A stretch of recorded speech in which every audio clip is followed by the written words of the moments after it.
Hello, BookTube. I thought we'd do a little quick subarctic mail haul on this freezing cold day. If you hear the sound of hammers in the background, that's because there's a work crew outside. Like some idiot has a work crew of two guys doing make work repairs on a shed in a yard. When I was last out with the dogs, I told them both, you should go home. The longer you work out in this weather, it's 14 degrees below zero with 45-mile-an-hour wind gusts. The longer you work in this weather, the more at risk you are for doing serious damage to your body. And they both said, well, yeah, it's a job. And I said, if you get fired because you went home because it's this cold, I know 10 lawyers who would take your case. That's all I said. I'm not going to push things.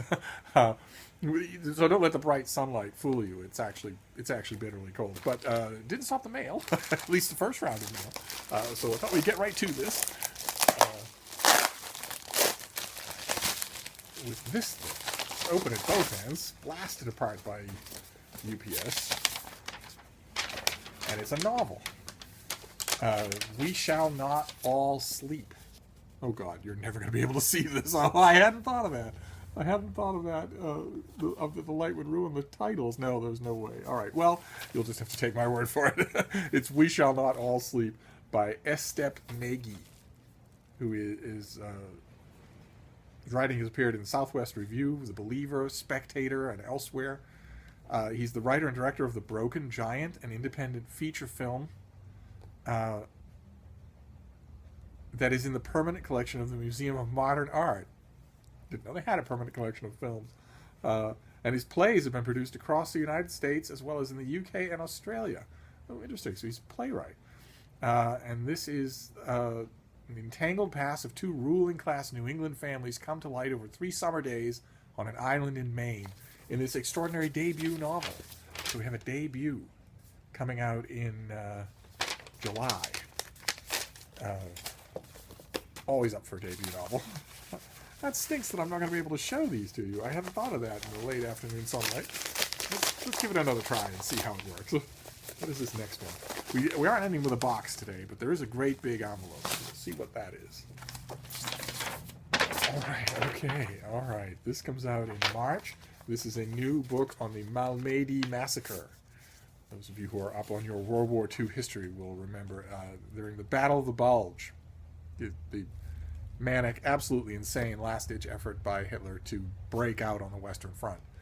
During the Battle of the Bulge, there was an incident in which a bunch of U.S. enlisted men were marched out into a field by Nazi soldiers and mowed down after they'd been captured, after they'd been neutralized. Some of them survived, and that was the Mal Massacre.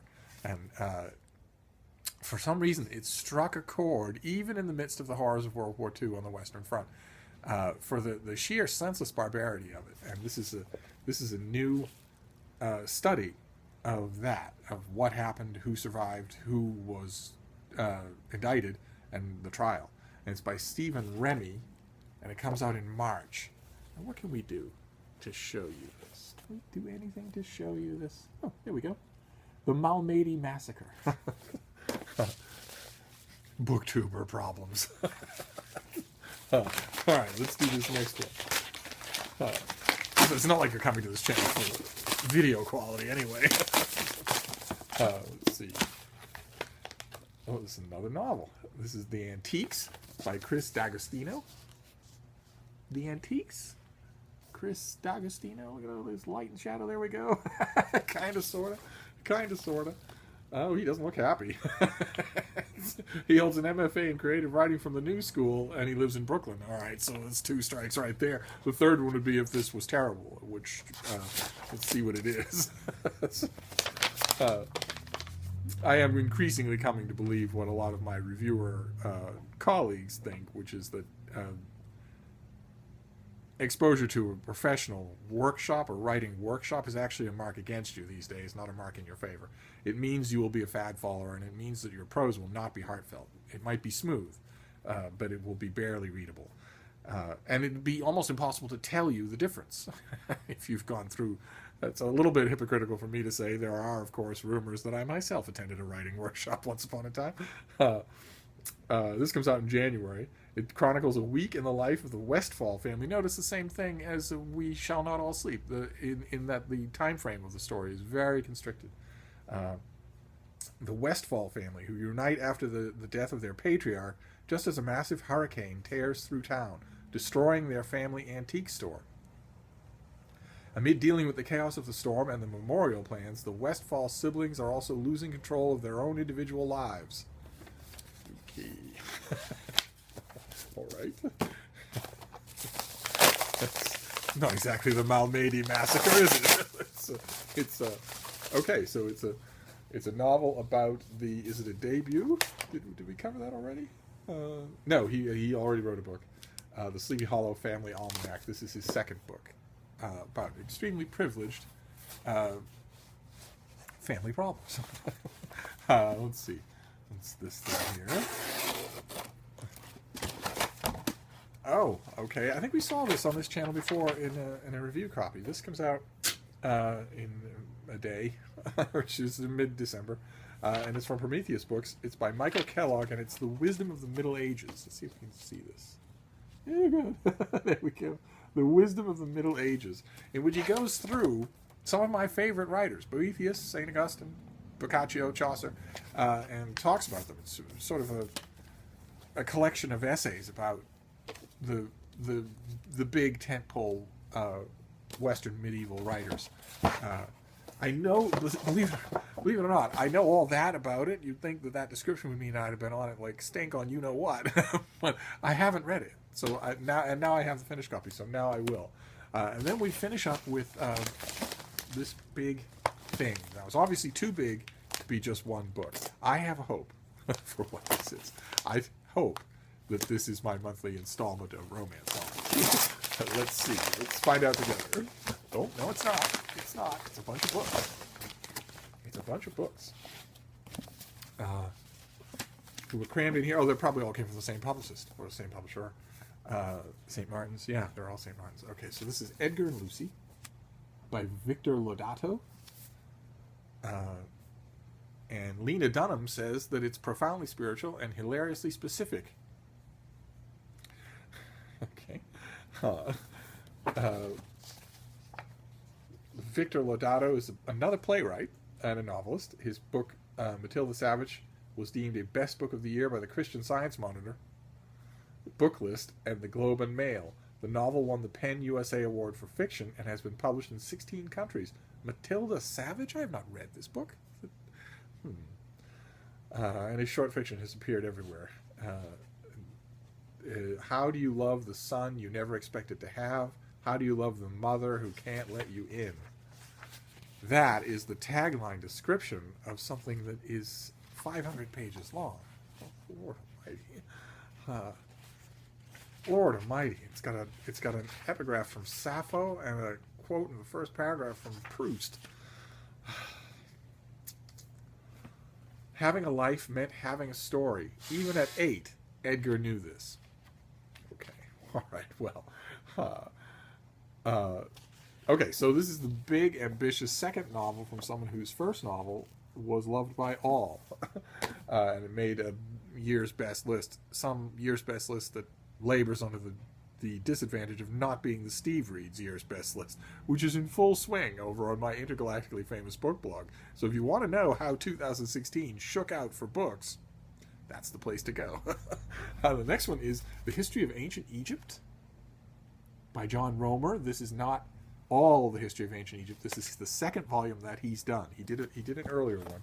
This one is From the Great Pyramid to the Fall of the Middle Kingdom. By far the most interesting period of Egyptian history. His first book was From the First Farmers to the Great Pyramid. This light's getting a little out of control, isn't it? Seems to be a problem with booktubers. I've watched a few where we don't seem prepared for the winter, for the winter lighting situation, except for the pros who have studio lights and all that. The first book in the series was met with rave reviews. The Wall Street Journal said many kinds of readers will enjoy this beautifully written book. This grand tour of grain bins, tombs, temples, and pyramids will take them on an absorbing adventure. And the Library Journal called it scholarly yet accessible.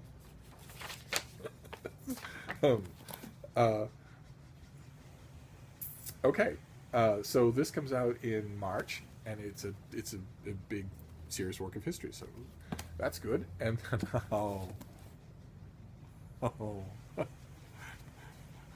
the Lowells of Massachusetts. Look at them all. Each crazier than the last. An American family, Nina Sankovich, does it. Oh my God! This is a history of the Lowell family. Oh, let's read about this. The Lowells of Massachusetts were a remarkable family. That is the understatement of the century.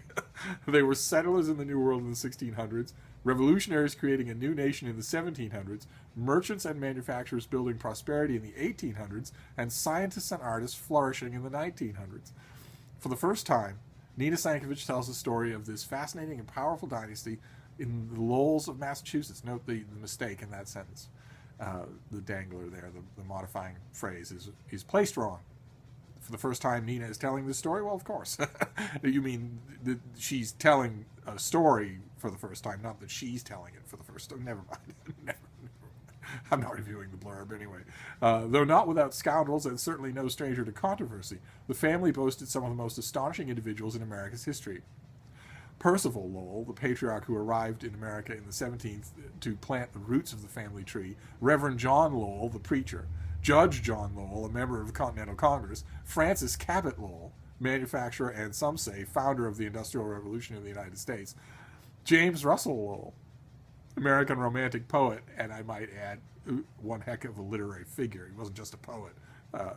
Lawrence Lowell, one of Harvard's longest-serving and most controversial presidents, and Amy Lowell, the 20th century poet who lived openly in a Boston marriage with actress Ada Dwyer Russell, and who wrote some really, really great books, including a biography of John Keats.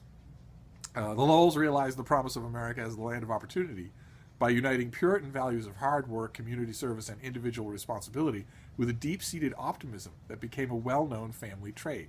Long before the Kennedys put their stamp on Massachusetts, the Lowells claimed the bedrock. You can see, there's no planning here, there's no editing. I'm opening these as I see them, and this was the book we ended on. Oh my. This comes out in April. I think it's safe to say Steve will be writing about this. I can just hear the moans of agony from the handful of you who know me in real life who are watching this video and saying, oh my God, there's a book coming out about this James Russell Lowell guy that he's been talking about for 50 years. I'm afraid so. Oh my. Oh, fantastic. Okay. All right. Well, we end with the Lowells of Massachusetts. So, the Lowells of Massachusetts, The History of Egypt, a big, fat novel. The Wisdom of the Middle Ages, another novel. The Mal Massacre, and another novel. So this is, for a limited number of envelopes, it's a fairly good haul. And we got through it despite the plunging temperatures. The polar vortex is threatening to return to Boston. It was not welcome. It was not missed. Anyway, that's it for now. I'll see you soon, Book 2. Thank you.